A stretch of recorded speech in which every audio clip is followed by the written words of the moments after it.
Yes, okay. So thank you, Chair, for giving me the opportunity to kick off this session, and it's an honor to speak in such a distinguished panel and in front of such a distinguished audience. So first of all, I'm here to speak about the why of policy regulatory uncertainty and why is policy regulatory uncertainty, the presence of policy regulatory uncertainty, antithetical to sustainable development. And with this overarching objective through this paper, we tried to review a recent strain of literature which analyzes the interrelationship between PRU, or policy regulatory uncertainty, and investment.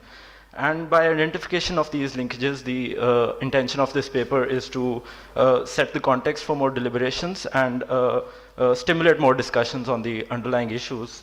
So coming straight away to the overview of my presentation, so the basic idea was to demystify the intricate relationship between how policy regulatory uncertainty impacts investment. And I would be dealing with increasing global PRU and on the other hand, declining global investment flows, as well as how the same can be interlinked to each other.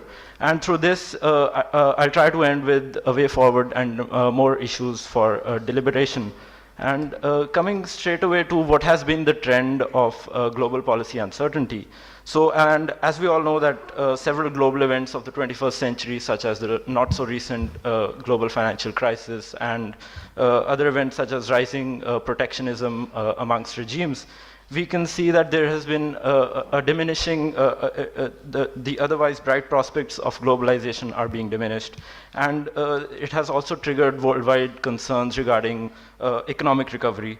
And global trends also suggest, as you can see through this graph, that major political events in the recent past have been accompanied by increasing policy uncertainty. And this has also led to emergence and explosion in literature, which looks at the interrelationship between PRU and investments. And perhaps one of the most prominent recent strain of literature has looked at empirical effects of uncertainty, and it has addressed the potential role of policy uncertainty in explaining the economic fluctuations observed. And this was done by Blaker, Bloom, and Davis in 2016. And as you can see that political events such as the immigration crisis or Brexit or the US elections has led to a spike in policy uncertainty on one hand. And if you look at the global investment flows, they have also failed to regain the levels of which were witnessed before the global financial crisis. And if you can see from this graph that global FDI inflows, they have declined to US dollars 1.91 billion.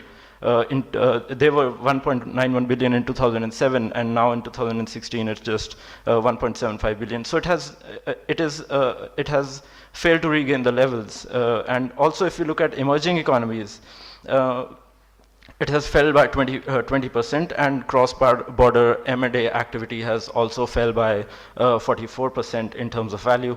And how can we link these both together? So if we can see that there is a growing trend of global economic policy uncertainty, and it is also leading to declining investment flows. But a disclaimer here that this is, it is not such a simplistic argument to say that policy uncertainty is impacting investment flows, because it's much more complex, and it's not such simplistic, and it calls for a more detailed sector-specific research on PRU. Also, this research which I was talking about, it is based, the methodology, if you're wondering, they looked at 3,500 newspapers, and they conducted a search of 3 words: economic, policy, and uncertainty, and they came up with this index, which they call the EPU index. So I'm not sure about how rigorous this methodology is. So economists might want to comment on this, and if there are other methodologies which can also measure EPU and investment flows, we can look at that as well.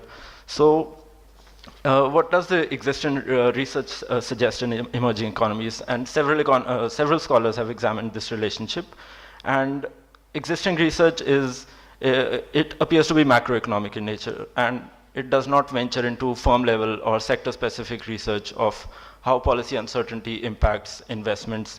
Nevertheless, there are some existing research has stated some outcomes, and there are basically three outcomes. The first is that the effects of uncertainty will expectantly be greatest when there is a threshold event like an election. And the effects of uncertainty will also be greater in contexts of where the irreversibility of investment is higher. So the possibility of irreversibility of investment, when it's higher, it will lead to more economic policy, more impact on investment. And policy uncertainty, whether it facilitates or impedes economic activity, it also depends on a case-to-case basis, and it's not so simplistic to say that yes, economic policy uncertainty actually impedes economic activity always. So these are the basic outcomes from our preliminary literature review. And I would like to end with some issues for deliberation, and maybe the panel can discuss this more, because we faced, these are challenges basically we faced during conducting this research, that there is a considerable lack of information and data in public domain. And we need to, there is a case for making, policy making can be more transparent and it can be made more accountable, because the data in the public which we could access was, we don't know about how policies are actually determined, and there was a lack of data. So how could we consider this? And a related issue is rising protectionism, making this process less transparent, and how will this impact investment in the long run? And also, a second challenge or an issue for deliberation could be that with technological disruption becoming the norm, how can transition from traditional industries to new industries be facilitated by policymaking? Because this transition can be financially as well as psychologically tasking on for current firms in these sectors. And we also thought that there was a considerable lack of literature from which had grounded evidence from the firm level or from sector-specific evidence, and we can deliberate upon what are the and the industry players in this panel can state what are the sector-specific issues that they face during policy regulatory uncertainty, and what are these different sectors might have different policy architectures. So how do we tackle these sector-specific issues?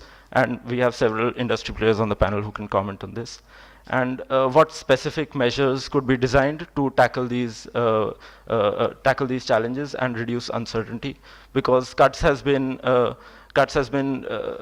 working in this sector, and we are facing substantial amounts of constraints regarding availability of data and support regarding such informative or inclusive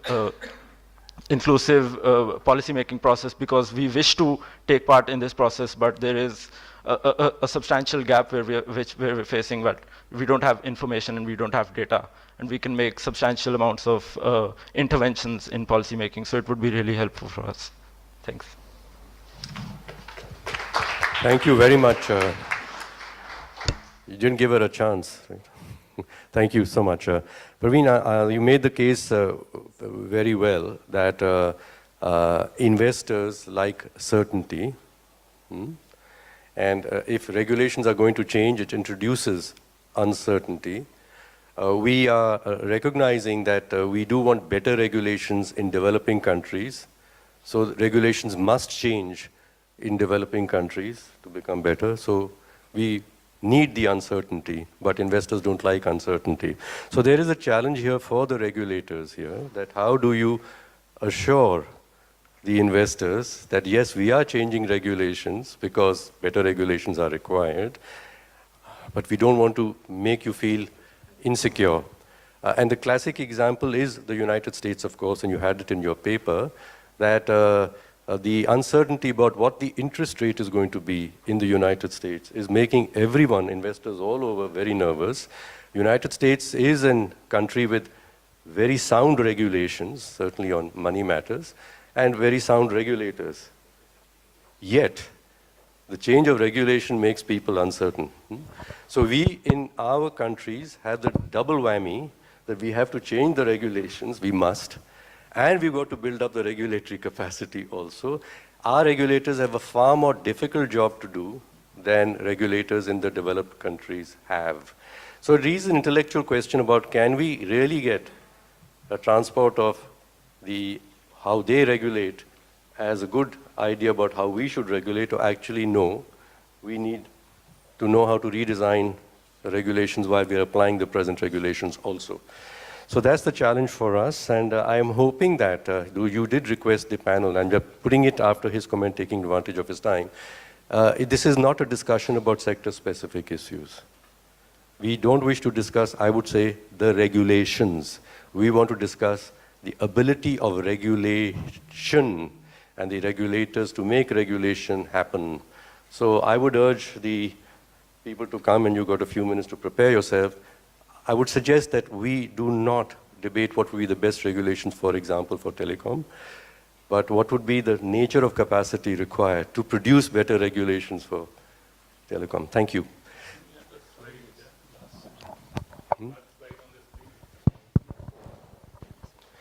Yeah, but we're going to hear both the presenters, and then we'll do the discussion.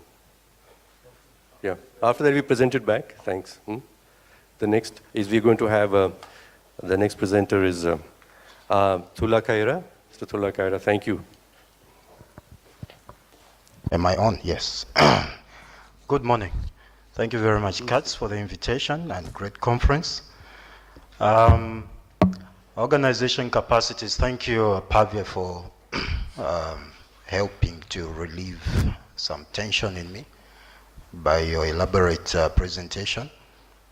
So how organization capacities for tackling policy and regulatory uncertainty? I think the chair, you have laid a very good preamble. I think one of the issues about policy, of course, is that there are various ways in which policies are effected in many countries. And sometimes in the parts of the world where some of us come from, what you might assume to be a casual statement by the head of state may actually be a policy statement. So you need to be very clever at sort of picking out what is nonsense and what is sense from what the head of state is saying, and then figure out how to give effect to it. So it can be quite a problem when there is no systematic way of introducing policy into the system. And somehow public servants or those who preside over regulatory authorities have to figure out the direction that they should take to implement what has been said either in the State of the Nation address or some political rally at some sports or a press conference. And so of course that becomes a challenge in terms of ownership, coordination, as well as accountability, and that of course effectively has an effect on the organization's capacity to implement policy, especially for regulators who are established by law, and you have the objectives of the law espoused either in the act, the legislation, or otherwise through an explicit policy. So of course I'll not bore you with these micro shifts in Zambia, but just to mention that we have a national competition policy that is there, but nobody talks about it. I doubt if you ask the average person in government whether this exists, whether they would say, they would actually be aware of it. And of course there are reasons for that. We have a competition law and policy in place. And in terms of ensuring success of such a policy, I think clarity is very important, simplicity, and promulgation of the policy to ensure that everybody who feeds into that policy and is expected to give effect to it, of course, is aware of it and also aware of their responsibilities. And of course, it also helps to have some form of monitoring process, which of course is very elaborately put in the policy itself. And how do you measure the responsiveness of the implementation? Probably the experts can assist in that respect. But having said that, again, like at organization level, I think yesterday we were discussing with some people about an organization strategic plan. That sometimes we do come up, of course, with a policy or strategic plan, and then there's fanfare in launching it, and then after that, you know, it's put somewhere. What is the responsiveness of society? How active are they involved? And I think having organizations such as CUTS in civil society does help to sort of bridge the gap in terms of knowledge asymmetry and help to disseminate information about policies to society that the government may not really be very preoccupied with. And also reminding the policy makers, the implementers, that actually there is this policy and what you are doing is contrary to the policy. And so that responsiveness from society is actually very, very important to assist. In terms of how you do that, I think CUTS have assisted greatly in that. And I think based on my experience and observation from the southern and eastern parts of Africa, and recently, I think as the chair has pointed out in the United States, I think we see that when there's a change of government, there's policy shift. And of course, it was interesting for a long time, we're being told about, how we in the less or developing countries ought to sustain a policy and ensure that there is certainty.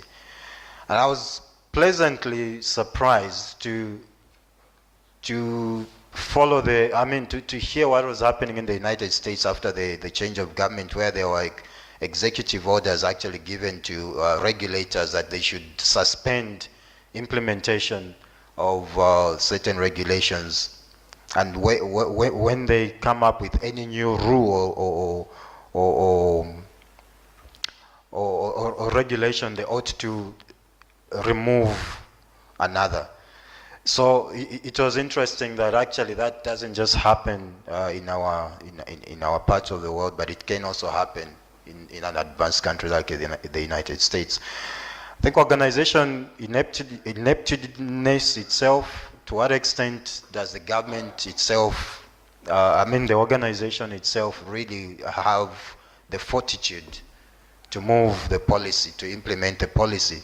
The visibility of the policy, issues of clarity which we've spoken about, and perhaps sometimes it's the lack of political support and will to deal with a particular policy. We've seen, for instance, in the field of corruption in a number of countries where you have a particular political will to deal with corruption, all the systems go. And I was pleasantly surprised at Mumbai airport. You have this poster which is saying, well, if anybody asks for a bribe or anything, report to this person or that person. And I thought, well, that was very good. At least there's that visibility and political will to deal with that. I think probably I'll not go into the details as to how that is done. And resources, again, if you are funded by the state, political will and support for that particular implementation may be affected by the resources that are allocated to that particular institution. Of course, within the institution itself, we may require prioritization. What things the institutions at any given point in time may not have capacity to actually implement everything that is required of them to implement in that particular policy, and how do they prioritize? And in relation to competition, implementation of competition authority, I think most competition authorities have priority of implementation, what things they will take on.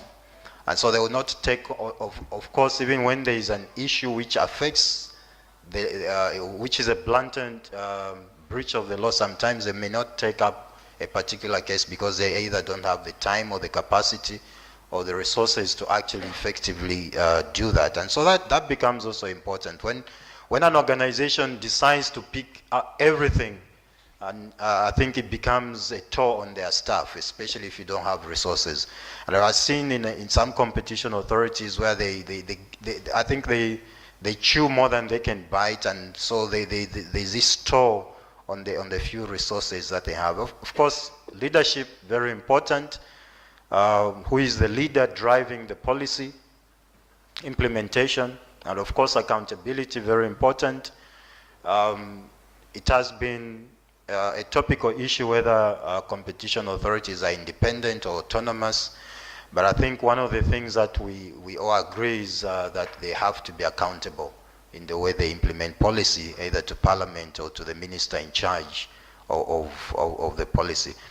I think visibility and respectability of the implementer are also tied to issues of political support and will, as well as, of course, organizations' own ineptitude to champion themselves as a core implementer of a policy. Enforcement is an important part of demonstrating the effectiveness of a policy.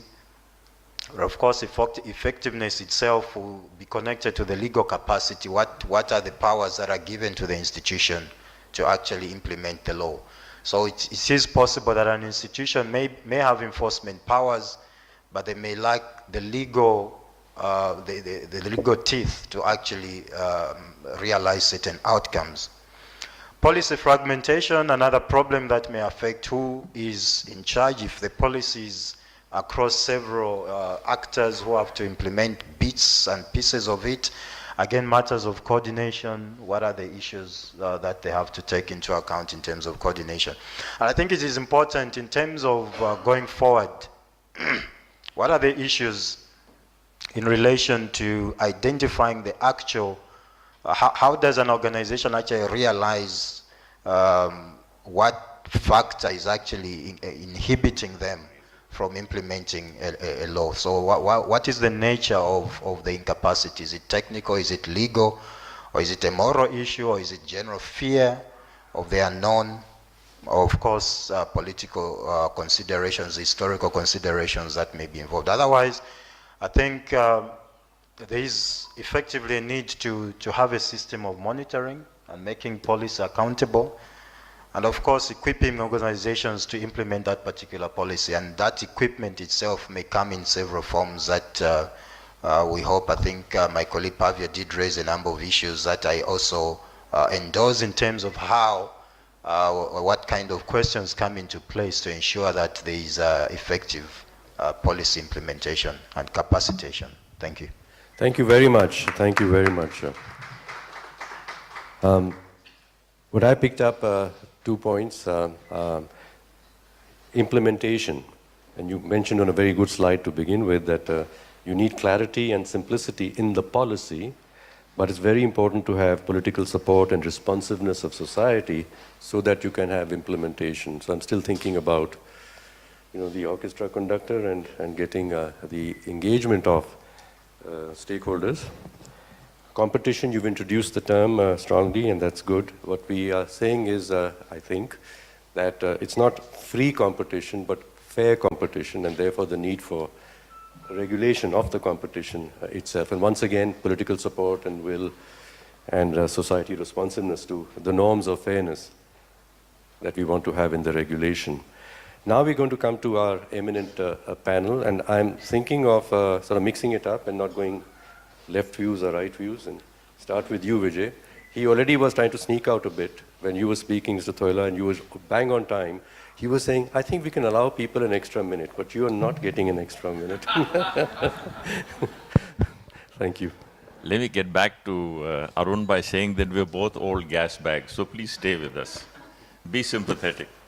I wanted to just clarify. I just wanted to clarify that my comments are essentially in response to Mr. Goman's paper. That was my brief. So I'm basically looking at the correlation between academic research and policy making. Now on that, I have two significant points to make. If there's enough time, I will discuss some of the other reasons that go into that, the significance of that. The first and the most important point that we must recognize is that change is a fact of life. And I'm sure many of you would have read Alvin Toffler's Future Shock, which basically says that the future is hitting you so fast that it creates shock. And I can assure you that most policymakers around the world are suffering from future shock. So the real issue is that, if you go into research that is tracking data from the last 5 years, forget 10 years or 20 years, you may find it has no correlation with the future.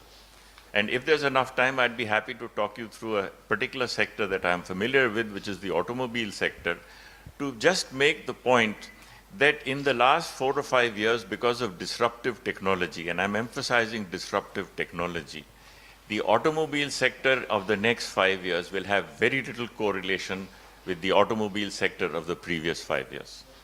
And I'll come back to that if I have enough time. But the point I want to make is that the change is so rapid that historical research remains of historical value, of very little practical value. The second, as any policymaker, and there are many of them who are sitting here, will tell you is that you're talking of the public domain. You're talking of newspaper articles. Anybody who's involved with research, with policy making at the actual level will tell you that barely 25 or 30% of the relevant facts are in the public domain. Some of the key factors, driving forces, data is not in the public domain and will never be in the public domain. The second, in today's day, and this is a huge thing, the media is a huge distorter. So the media picks up whatever is available in the public domain and constructs all sorts of fanciful schemes which have very little correlation with reality.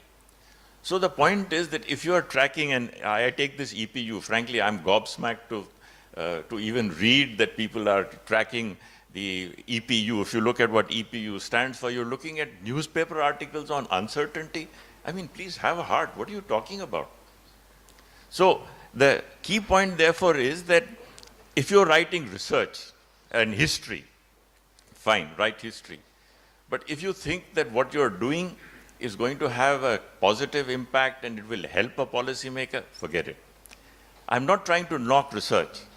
It's not my case that no research is necessary. It is certainly not my case that policymakers around the world have done an exemplary job. They could have done much better. So what exactly should policy be doing, and what exactly should the researchers be working on? There needs to be a dialogue. Don't sit in two different silos, read the newspapers and come up with policy recommendations. Talk to guys who are actually making policy and ask them, what do you need? And going back to the automobile sector, let me give you an example of what I mean. You know, going forward, there are huge disruptive technologies working in the automobile sector. Diesel engines in the long-term future is more or less dead. You're going to get electrics, you're going to get hybrids, you may even get fuel cells. So if you look in the next 10 years, you're going to go at technologies where they have reduced almost to negligible quantities the IC engine, which was the driver of the, diesels and petrol are both IC engines, and that's one. Look at the market. With Ola and Uber and all of Lyft and all of these aggregators coming in, the whole concept of single individual ownership of cars is going to change radically. So if you're sitting on the board of a car company today, there's a hell of a lot that you want researchers to help you with. For example, you have the financial tools on tracking statistically unpredictability. That's what somebody sitting in a policy-making thing would love to know.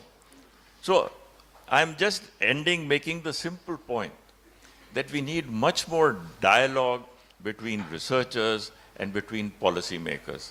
And I think the reason is that in the past, they have operated in silos and they have not looked at each other's complementary strengths. So what I'm saying is both have complementary strengths. A policymaker has a lot of input he would give an academic to say, that's of interest, but it's of very little value. We don't seem to make the distinction in academic research between what is interesting and what is valuable. As a crude example, maybe shifting a bad analogy, but whether Padmavati actually was in love with Alauddin Khilji or not is of historical interest, it's of interest, but has no value. So the point I'm making is that if you go and talk to a policymaker, he will certainly tell you what he needs. And he will certainly tell you, you have skills that I don't have or I certainly don't have the time to have. So if you can work on this and come back to me, that would be great. The other point I want to make is that, when you're tracking unpredictability, uncertainty, it makes a lot of sense to find out what are the drivers of that change. So once the two of you, the policymaker and the researcher, have identified these are the drivers that drive what I am interested in policy making, then track those drivers. Once you start tracking drivers, like disruptive technology, as I said today, the impact of Ola and Uber on the market, in the automobile market, is something that can be tracked. It is something that you can predict. It's correlated to demographic trends, it correlated to the rise in public spending and private spending, disposable income. There's a lot. So let us go into all of that. I'll be brief before I'm pushed. Thank you. Thank you very much. Thank you. Thank you. Thank you. Shankar, I'm going to switch to the left now. I don't know whether you are to the right or left. Thank you. That will become evident, I think. Can you hear me? No, okay. So I was asked in my brief to talk about Thula's paper, which I thought was very good.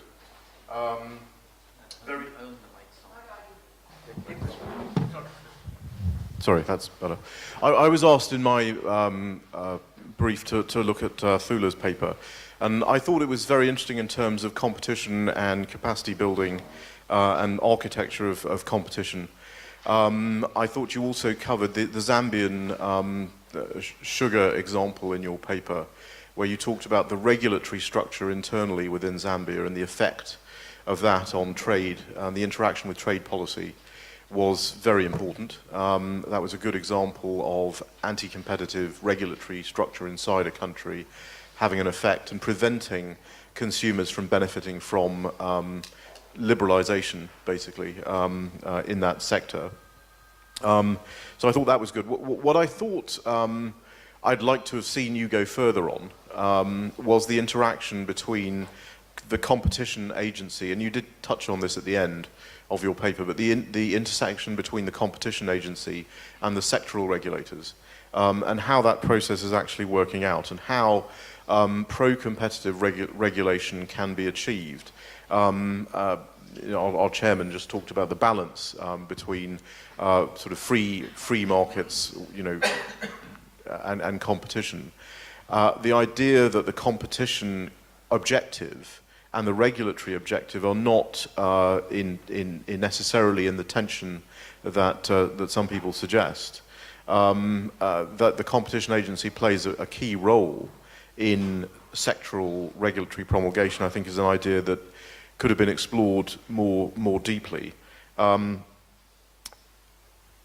OECD, we heard yesterday, has done a lot of work on competition assessments, on regulatory impact assessments, ensuring that regulation, whilst trying to achieve a particular regulatory goal, is also done in a way that damages trade as little as possible, and damages competition and damages market competition as little as possible, consistent with that regulatory goal. Now that's an easy thing for me to say. It's a very difficult thing for regulators in practice to do, and that's why I think would have liked to have seen a real, you know, more deep analysis of that. And this is basically, how do the agencies do their competition advocacy in sectoral regulation in countries. And I would say that if you look back on the last 20 years, we've been talking about this issue now for at least 20 years, if not longer, as competition agencies have taken shape around the world. And I would suggest that we've actually made very little progress on this in real terms. So we've done great work, and some agencies have been very much at the forefront of this. The UK's now Competition Markets Authority, CMA, what used to be the OFT, has done tremendous analyses of sectors. But even when the financial crisis occurred, and John Fingleton of the OFT made a number of statements about why anti-competitive financial services regulation should be avoided, specifically talking about things like rules in capital adequacy and so forth, he was completely ignored. Completely ignored. And the result is a regulatory system in financial services that, as has been mentioned, you know, is arguably, first of all, is anti-competitive, has caused competition problems in the sector, and is arguably setting up the next financial crisis. So these are very, very real issues. We tend to think of capacity building as a sort of academic, you know, exercise, but these are incredibly important issues. And if we don't get them right, and we've had 20 years now to think about this, if we don't get them right, let's not be in a room in 20 years' time having this same conversation. I do want to mention, I know it's not my brief to talk about the other paper, but I do want to mention a couple of things from the other paper that I think ties in with this discussion. And one of those things is this idea of very interesting graph on foreign direct investment, and the pattern is changing. What we're seeing, if you look at measures of actual wealth creation, not GDP, which includes consumer spending and government spending, and hides real problems in industrial output. If you look at industrial output, if you look at trade as a percentage of global GDP, all of these numbers are going down. And this is not just because of the financial crisis. This is something that's been happening since the early 2000s. And that's why you're seeing your FDI picture. It's a very nice slide, actually. It showed the exponential increase after the 91 recession, the 2001 recession, and then the crisis, and then we don't see the same thing. It's 10 years since the crisis, and we don't see the same thing. And we should all be very concerned about that. That is something that is of deep concern. On uncertainty, I would agree with your comments. First of all, I would not focus on the peaks because newspapers always report these sorts of things. And the counterfactual is not certainty. The last thing you want in a dynamic economic environment is rigid certainty. You actually want a bit of chaos and uncertainty and allow people to a bit of creative destruction and so on. So that's very important. But I want to, just to conclude, I want to take you back 20 years. Because I really, reflecting on the presentations and reflecting on sitting in rooms like this for the last 20 years. 20 years ago, we're celebrating may not be the right word, but we're celebrating an anniversary. 20 years ago, we had the 1997 Basic Telecoms Agreement and the reference paper on competition safeguards in the WTO. And if you were sitting here in 1997, you'd be looking forward to financial services was next up. We were going to see a similar approach. Energy services, we were going to see a reference paper on energy services. And if we'd been able to project a few years forward, we would have seen reference paper commitments by countries being taken up in telecoms regulation, telecoms privatizations going forward. The world looked like it was full of potential at that time. Since 1997, in terms of services liberalization, we have seen virtually no progress in the WTO. Virtually no progress. And we haven't even got to the issues of domestic regulatory barriers and domestic regulatory protection and anti-competitive structures that have thwarted the benefits of liberalization and caused the very forces of protectionism and populism to rise up around the world, delivering a lot of the results that you highlighted in your uncertainty graph. So I just want to make that clear point and just finish with this one call to arms or suggestion that one of the things that we need to do is be much more serious about regulatory impact assessment, about competition agencies' role, including competition agencies domestically in regulatory promulgation, but also in international trade. In regulatory coherence chapters in trade agreements, competition agencies need to be involved. And if we don't do this, we are looking at a world of the new normal, very little economic growth, very little investment in developing countries. And I would suggest that let's make sure we're not in a room in 20 years' time where we're discussing these same issues. Thank you very much, Thank you. Thank you. Thank you, CUTS, for getting us here. Uncertainty has an adverse impact on investment. That's a statement to the Americans would call motherhood and apple pie, It really doesn't tell me anything. Because the devil ultimately is in the detail and the context. Now, why do I say it? Now, USA suffered, the Western economies suffered a major fall in 1931, the Great Depression. The USA got back to the level of 1931 only in the mid-40s, early 40s, because of the war effort. Had the USA not entered the Second World War in 1941, the US economy would not have recovered. So you had massive amount of uncertainty all over the world, massive amount of uncertainty, and yet the economy massively pulled up. In fact, even Indian industrialization was largely a consequence of that period of the investments made during the World War. And therefore, as I said, uncertainty or certainty can be overestimated. Now, I'm not just saying that we need uncertainty necessarily and that policy uncertainty is bad, but I think making it very, so therefore the index itself, the EPU, is, as Vijay rightly said, you take up three words: economy, policy, uncertainty. If any newspaper article has these three words in it, you track it, you make an index out of it, and then you predict, oh my God, it really scares me. But yes, Praveen, you are right in pointing out, this thing, when you showed the fact that the external impacts can always be there, which you don't program for, which doesn't figure in EPU. I mean, the USA today, in any time, increases its interest rates. It has an impact all over. Funds doing well in India take out their money and do book building in the USA. Other way around, as a consequence of the 2008 crisis and the fact that monetary policy globally, to me, has completely collapsed because we really don't have the tools anymore to deal with it. What is happening? When you have a very cheap dollar, you're creating Dutch diseases all over the world only because people are, you're strengthening my currency not because my economy has become more productive. It's only because the dollar has become cheaper. How do you react in these cases? So, and which is why I think context is very, very important. And in that extent, I would say that the Indian economy is largely understudied.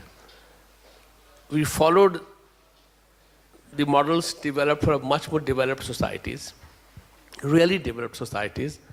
That model itself is under question, as the recent Nobel Prize winning things have shown, as behavioral economics has shown. There is nothing called the rational man. Now you can't even say man, rational human being. For purposes of generalization, you can create a notional rational human being taking rational decisions, purpose of generalizations only. But to then think that that generalization exists in real life and make policy based on that has now proved to be really short-sighted, has proved to be really imperfect. And which is why when we do the same thing, and if you have very good empirical evidence now that last few years, at a time when the wholesale price index, WPI, successive quarters has been falling, interest rates have been rising. Not just in real terms, which people don't track, but in nominal terms and real terms both. You can see a complete divergence happening. Global commodity prices collapse, inflation in India collapses, even the retail inflation collapses, and the regulator thinks it's because of my policy of high interest rates. You are really running into a situation where the gap between the real world and the policy has diverged very, very substantially. And that, therefore, I think much more work has to be done, and Praveen, you're right, we don't do enough work, particularly at the firm level and at the sectoral level. We really don't do enough work in India on these things. Macroeconomics, unfortunately, has tended to assume that statistics works everywhere. Now, when I'm working out the real REER, real effective exchange rate, that is something mathematically you can work out. But when you use that in the world of macro, then you're running into trouble, and which is what policymakers today are really in a situation where they have no tools available. You are hitting a stage where you're having negative nominal interest rates. What else do you want to do? And yet the bubbles are building up and investment is not happening. And therefore, I think you rightly pointed out, we had Alvin Toffler, before that we have Aldous Huxley, Brave New World. We were so worried about the disruptive technologies coming to our lives all this while, and seeing it never came, that when it actually came, we ignored the science completely. We have completely ignored the science of how this, and Mr. Rahman, it is disruptive because the printing press took 300 years to be really effective. Electricity, good for industrial use. People said, why do I want electric light in my home? It took electricity 50, 60 years in the West to get into the houses. Personal computers taken 30, 40 years. What is happening today is so much faster that we really don't know how to cope with this kind of change happening, where you are reaching the levels of productivity at 10% of the workforce. But the fact that these people at age 40, 45, 50 are now re-employable for the rest of their lives. That the real challenge, the real people worried about Uber should not be the black and yellow taxis, but be worried about Mr. Vijay Mathur's former employer, Maruti. That is the real threat, you know. And yet our policymakers, our regulators including, have absolutely no idea how to cope with this. So we worry about surge pricing. I'm not saying it's wrong. I'm merely saying that we are really coping in the dark. Yesterday I saw a long article saying where airlines should be prohibited from having more than one fare in the whole economy class. If you want to make money, have business class. That's not how airlines market their tickets. A bucket system of pricing which is done. So regulators are completely today, and policymakers, fighting the battles of yesterday. Oyo, Airbnb, how do you regulate them? They don't own a single piece of hotel. And yet they're the largest suppliers of hotel rooms in the world. So I mean, that is the kind of thing that we really need to work on. Otherwise, and as I tell everybody, and I meet a lot of young people, that a cell phone today has replaced calendars, watches, it has replaced my travel agent, it has replaced my diary and my secretary, because I do, thanks to Google, which knows more about me than I myself, my programs, Google has already told me that you have a flight at 7:30 in the evening. It has replaced 15 different devices. And of course, you use the phones to occasionally make a call also, right? But it has displaced the personal computer completely. I very rarely, I carry an iPad, I wonder why I carry it, because I do all my mails on my phone itself. I mean, this is the kind of changes happening, which is why it is so disruptive, and we are yesterday's people. Thank you. We're going to move to my left again. Pranav, I was going to call Raju out. Jumping too far to the left. Pranav, thank you.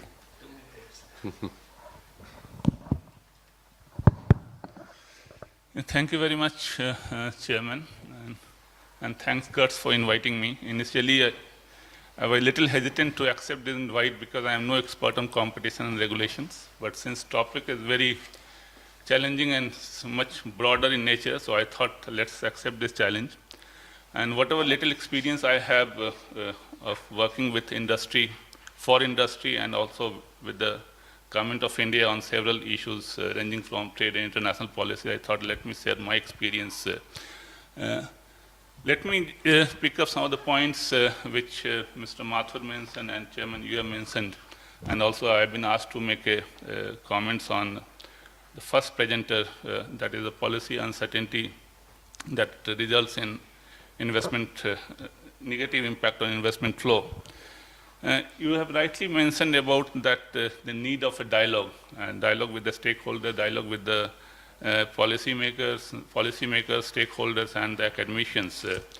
And that is, of course, that results in more informed debate, and then you come to the real conclusion and find the right kind of regulatory policies requirements which are needed to drive the policy objectives.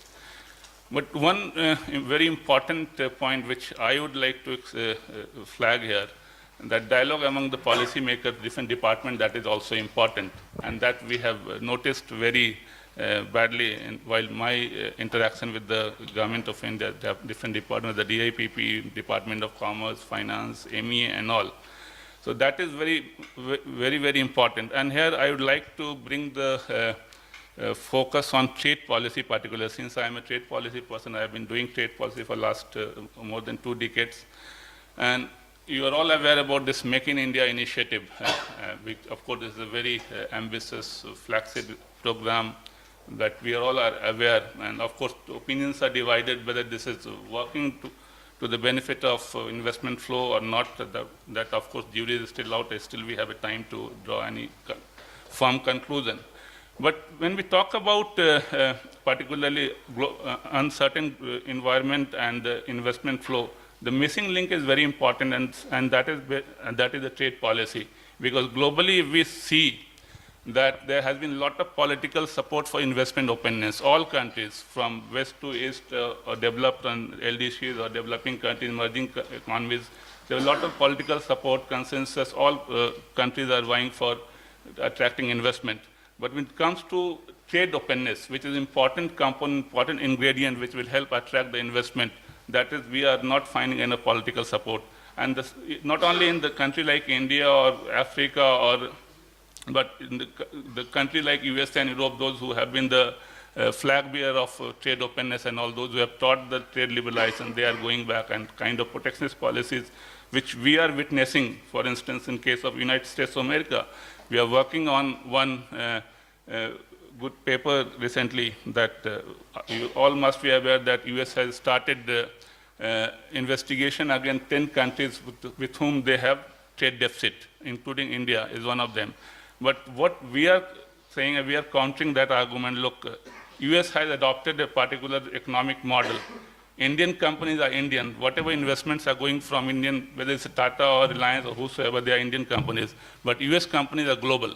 For instance, if Apple is manufacturing in China and exporting to India, though it will figure in the trade figure of China and India, but the profit which is repatriated to US, that is the profit of US.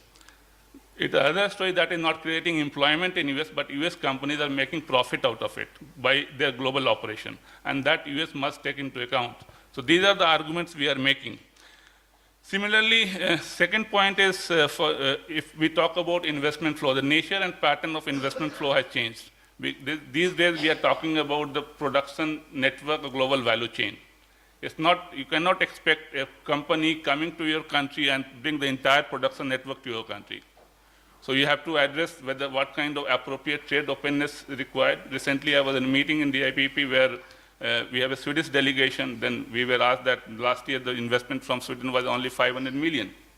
Then the Swedish side immediately pointed out, look, we want, this company wants to come, but of course your tariff on a particular product which that company wants to bring from Thailand or wherever is very high. So that is hindering. So optimum level of trade liberalization is also very important if you want. And what we have witnessed in case of particularly on the trade side, there has been a lot of uncertainty over the last 20 years. Since the days of Uruguay round, we have been trying to stabilize the global trade policy regime. First, we established World Trade Organization. We thought that we have been able to achieve the appropriate trade policy regime. Then the whole lot of FTAs, proliferation of FTAs, then mega FTAs. Now the mega FTAs have also gone because of the President Trump. He has withdrawn from the trade policy forum. So there has been a lot of confusion in the mind of stakeholders, industry particularly, that 5 years down the line, we don't know what kind of trade policy regime we are going to face. Even on the visa and immigration issues, all those Indian companies, TCS, Infosys, Wipro, they are all saying, we have no problem. You raise the visa fee, you make it stricter, but at least stick to that for 5 years, 10 years. We will adjust to that. But that is not happening. So every day we come to hear that, okay, this change is happening, this change is proposed, some political noises. So that is giving very unstable and very negative signal to the investors. Last point I would like to mention about, since some reference has come to in your paper about Africa also, and most of the African countries are very small. So even though very good business climate, for instance, a country like Rwanda, in terms of ease of doing business, they fare very highly, in the top 50 or so. But it is very important for the market, regional market integration. For instance, if Rwanda wants Tata Motors to invest and set up an assembly plant of commercial vehicle, in a country like Rwanda, only 500 commercial vehicles are sold. So that doesn't suit the economies of scale. If a country like Rwanda is integrated regionally, 5 or 6 countries, then the companies can access the regional market. So regional market integration is very important, and that applies to South Asia also. Many of the South Asian countries are small. If a country like Nepal, Bangladesh, or Sri Lanka very well integrated into the Indian market, then of course the kind of economic impact and the investment flow, it will be huge. So these are some points which I would like to mention, and I'll come back again. Thank you very much.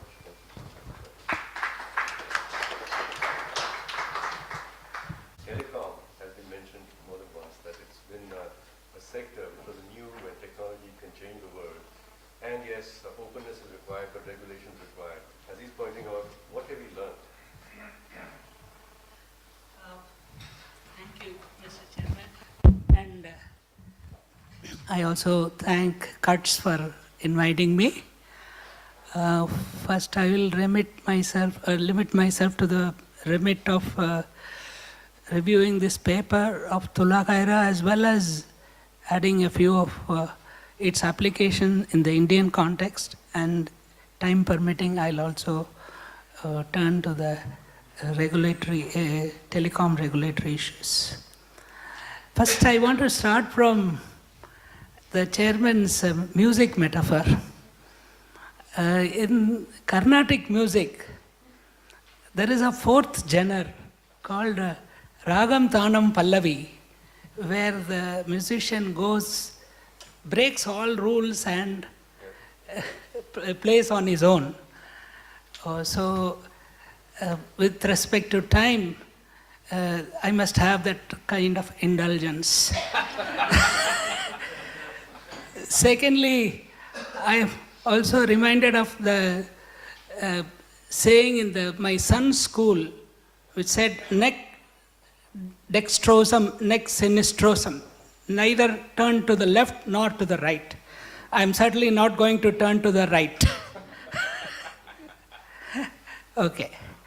Coming to Mr. Tula Khaira's paper, he has articulated well the list of things to be kept in mind for dealing with policy and regulatory uncertainty. The exogenous factors for failure to build a robust regulatory system have been the change of governments on the one hand and the policy reversals from pro-market to state control and vice versa, as he has eminently pointed out. The paper has, of course, conceptual clarity, but instead of dealing with what should we, as the paper has done, I wish he had also gone into what they call the positive economics, and the reasons for the things in terms of what is, that would have given more insight. And in that sense, I would like to take this paper as a proposal to get into whatever he has outlined in terms of the framework. He has given a framework on which one can study. Now, I wanted to take advantage of that framework and apply it to Indian situation. Now, let's look at the governance and policy issues.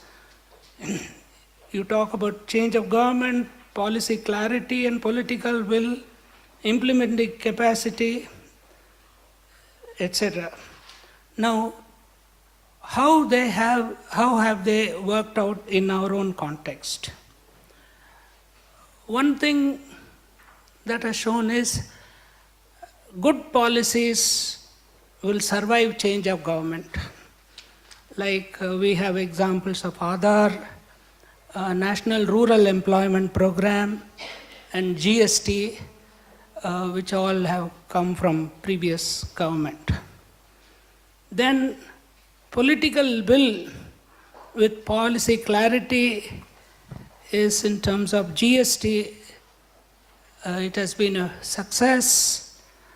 In terms of conceptualization, but in terms of implementation, we have had implementational deficits in this area, as well as in Swachh Bharat also.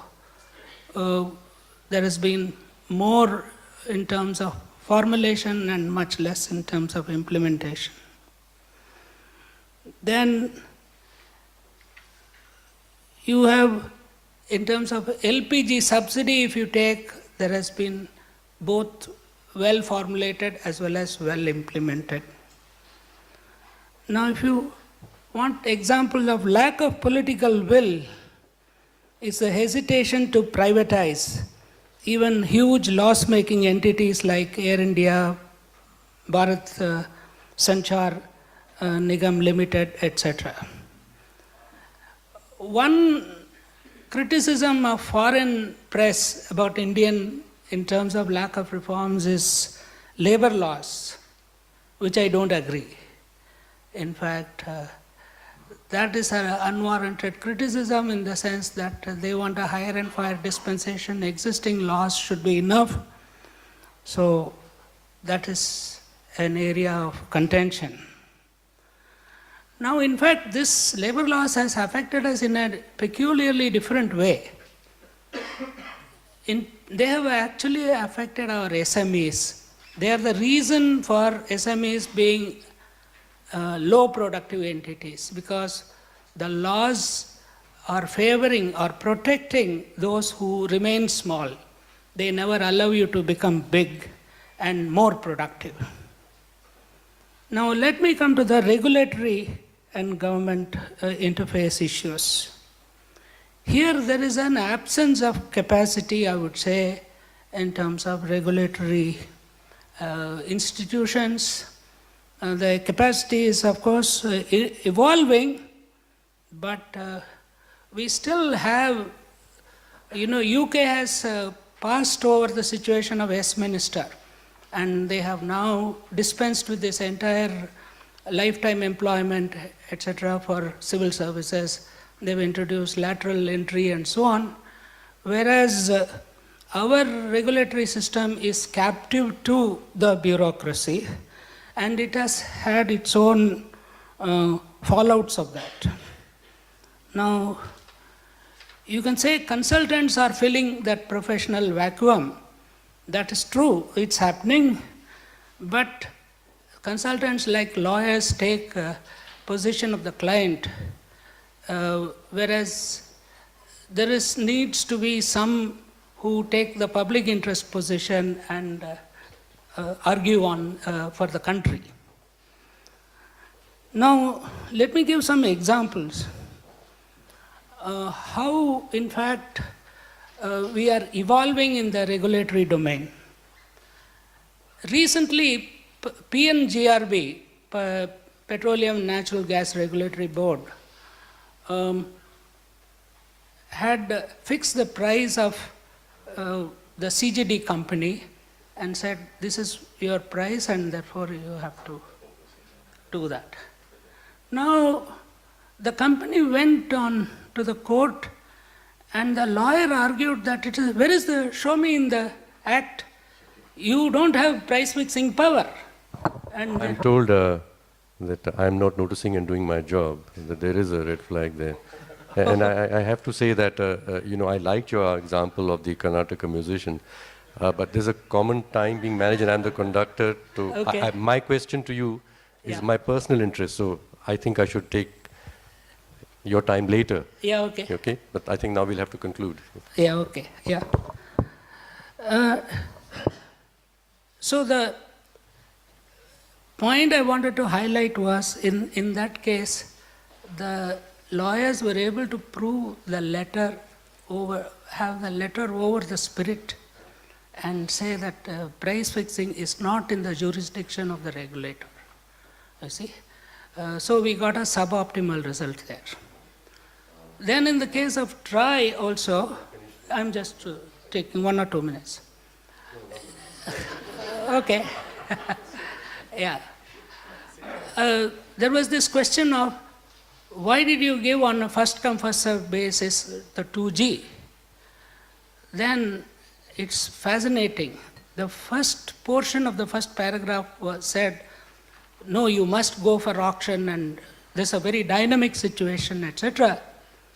But in the later portion of the same paragraph, the regulator argued that, however, in order to provide a level playing field, in this case, you must have only first come, first served. Okay? So therefore, as if first come, first served, the level playing field is a motherhood argument, it was advanced. So what I am saying is, there are two, we know of capture of regulator by the regulated. That's fairly well documented.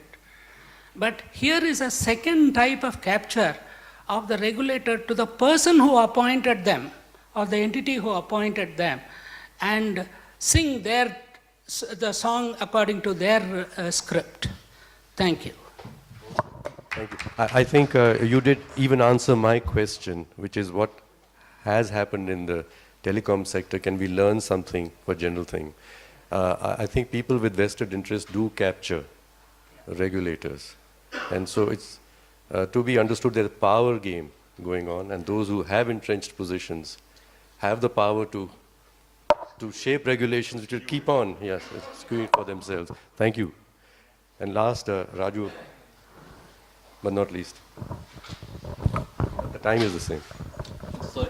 The time is the same. Oh, I get 8 minutes? Okay. First of all, thank you to CUTS for inviting me and us, and it's an honor to share this stage with all of you. And let me thank the two paper presenters, and I'm asked to specifically talk about Mr. Tula Khera's paper. And it was a wonderful paper. All the issues raised by Mr. Khera in his paper are very valid and pretty serious, and I think he has done a great job of providing us with a roadmap in terms of how to avoid policy uncertainty and to ensure sufficient organizational capacity. And beyond that, and also not to go over my allotted time, I'm just going to jump into this as in my role as an academic and also an international political economist. And I really want to reconceptualize the problem here. And I think one of our assumptions here, and I don't think it's a very strong assumption, I think it's a very valid assumption that it's organizational incapacity that leads to the policy uncertainty. And I think that's kind of like the unwritten rule around, for this particular plenary. And then the question is, why do we have that situation of organizational incapacity? And I think this is where the reconceptualization comes in. And in this context, I think the organization is not really the government agency or anything like that. I think the organization is the society itself. So the way I see this is more as an organization, as a societal incapacity and how that affects the policy uncertainty. And I do see a big difference, or I do see a big mismatch between the societal capacity and societal aspirations or needs, if you will. And what's been happening since the early 1990s with the globalization and liberalization, pretty much all across the developing world, is that this mismatch or asymmetry has been just increasing over time. Both have been growing. Societal capacity and societal aspirations both have been growing, but the societal aspirations have been actually, and needs have been far outsurpassing the societal capacity. And so the question is, what can be done about it? If that is a major reason why we have policy uncertainty, what can be done about it? And here is where I would kind of draw my disagreement with Mr. Mathur, and I do have an analogy here, because for the most part, developing countries have been playing this catch-up, and we have been given. When I say we, I'm kind of in a split identity myself here. I live and work in the U.S., but I'm here now. I'm still an Indian, so I have a split personality. But when I say we in this context, I mean developing countries like India and Zambia, and I feel like we have not been given that much time, but that is beyond the question here. The question here is, and here's my analogy, we're trying to change the wheels of a car while it is running. And that's a dangerous proposition. And one of the ways in which we can make sure that we actually have that expertise is by, I'm going to say something that Mr. Mathur might not agree, is by investing more in a culture, a societal culture of both academic and non-academic research. The funny thing with academic and non-academic research, especially academic research, is that we don't know which ideas and research is going to succeed. But we have to throw our efforts at all of them. So again, this goes back to, and I was talking about this at breakfast this morning, that when I was a professor, business professor, and of course I'll not disclose the name of the business school, this is like 13 years ago, back in India here, I was told by the dean of my university, don't do research that does not lead to any money. And I was stunned by that, because here's a dean telling me don't do research that won't lead directly to money. And I was like, we don't know which one will lead to money.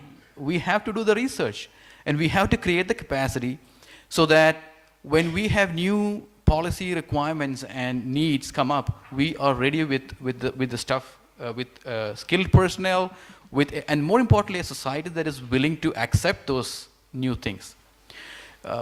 Just to go back to what has been discussed here in the last hour and quarter, all of the names we mentioned are or references we made here by all of us panelists, and I'm saying at the risk of annoying some of my co-panelists here, are all Western names. We never mentioned an Indian name. All of the examples were from the United States. And here we are sitting and talking about a developing country problem, mostly. And so my argument is that we need to see this in a more fundamental manner, as a grounds up, and as Mr. Singham was talking about, we don't want to be sitting here 20 years from now and talking about the same issues. And one way to avoid that would be to invest in a societal approach that values and appreciates and invests in research, so that we create capacities. And that feeds into the organizational capacity as understood originally here. I know I reconceptualized it into societal capacity, but coming back to kind of completing that loop, it talks about it's about creating that capacity. And I think most developing countries actually suffer from that, and that feeds into the policy uncertainty which we are trying to avoid. And I do believe, and I thank CUTS for bringing this up as an important issue, do believe that policy uncertainty is a big deterrent, not just for investments, but also for any single individual to function. I think I'll close with that. Thanks. Thank you. Now we've got 8 minutes for sharp questions or even sharp comments, and there'll be no response to that. So just the inputs we are going to take for further discussions later, which we design. Yes, I would like to make just one point. I think the most important way to deal with regulatory uncertainty is if you want to have only one single element, I would say that it has to be well-designed institutions. And well-designed institutions means independence, autonomy, accountability, technically sound, and finally, with a very clear and simple mandate. And I think the best example that I would think of is central banks. Mm-hmm. Thank you very much. Did you mention your name? I think you should, because you're going to record. Sorry, it. it's Yes. Eduardo Perez Mota. I am a practitioner. Thank you so much. Yes. Sir.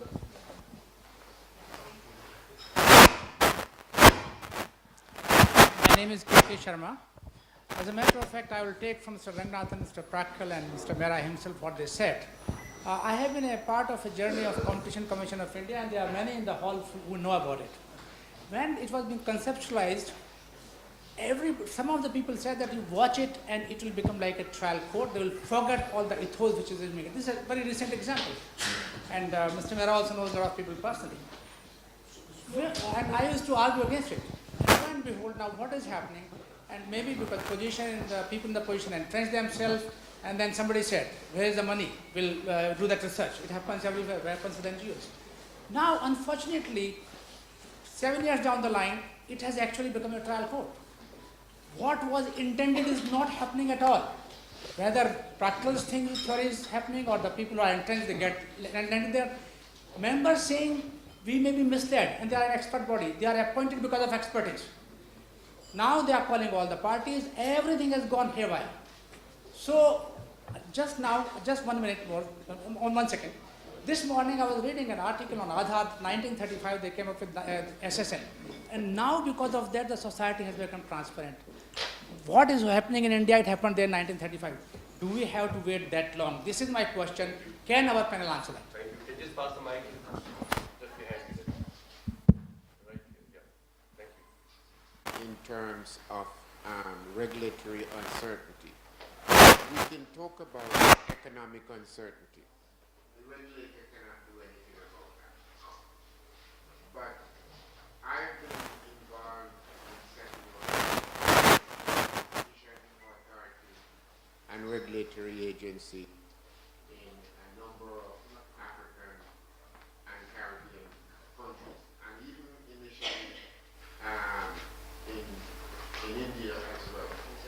And the points which you illustrate is who does the competition authority or regulatory agency report to? This is fundamental in terms of ensuring certainty.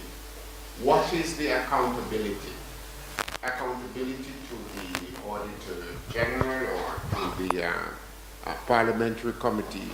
These are important factors in terms of institutional building, ensuring that the regulatory authority has some level of independence. How is he financed? The problem I've had is how do I finance competition authority? I have not been able to solve that problem. I've been able to get regulatory agency to be self-financing.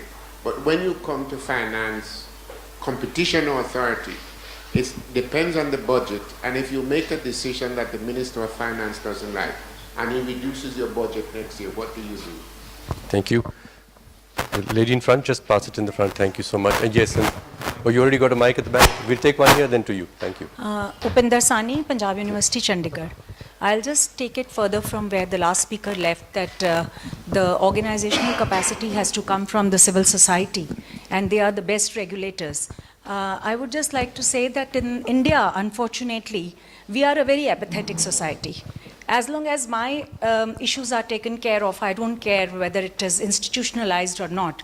Looking at the fate of the Consumer Protection Act and several other such issues, I think it's very unfortunate that we don't have any agenda setting in the public domain where we all get together and try to, set a tone. What happened in the case of, Anna Hazare's movement, etc. So we need to be more live to these issues, and that's how we can then regulate or even ask for regulation in that sense. Thank you.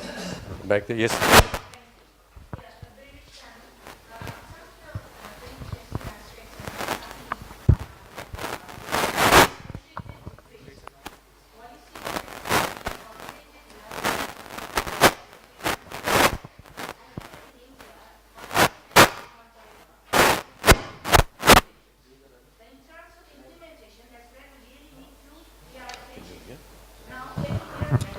I can, he's a little older than me, he can't. So.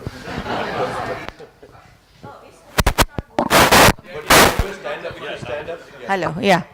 So what I was saying was that formulation and implementation needs to, implementation is a major aspect in India. For example, we have also discussed Manrega and Aadhaar, and we already overarchingly say that this is very successful because this has been going on for from the last government to the next government. But have we really done a lot of situation analysis to actually see how successful these are? That's very important. The other aspect that we mentioned, I think, is that there a lot of employment is gone because of our technology. And in that sense, I think somebody raised the issue of labor laws, and no regulation can really work in silos. And therefore, we need to take on board such issues. And informal sector is not always by choice. So SMEs cannot be just controlled by labor laws. Thank you. Thank you very much. Yes, you have the mic in the front or the back? All right.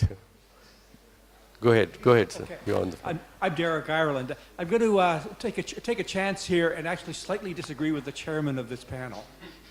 Mm-hmm. From my experience, much of the change that occurs in competition and other laws comes from business pressure and from investors' pressure, and for changes in regulation to be blamed for hurting the business environment, the investment environment. I find that a bit striking. I think there is something more complicated going on than just that.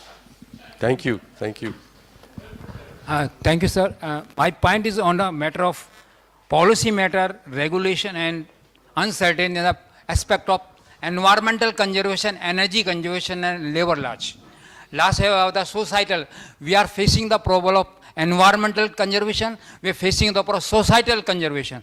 To how to make the regulatory mechanism on environmental protection, energy access to quality of life. What should the paradigm sit?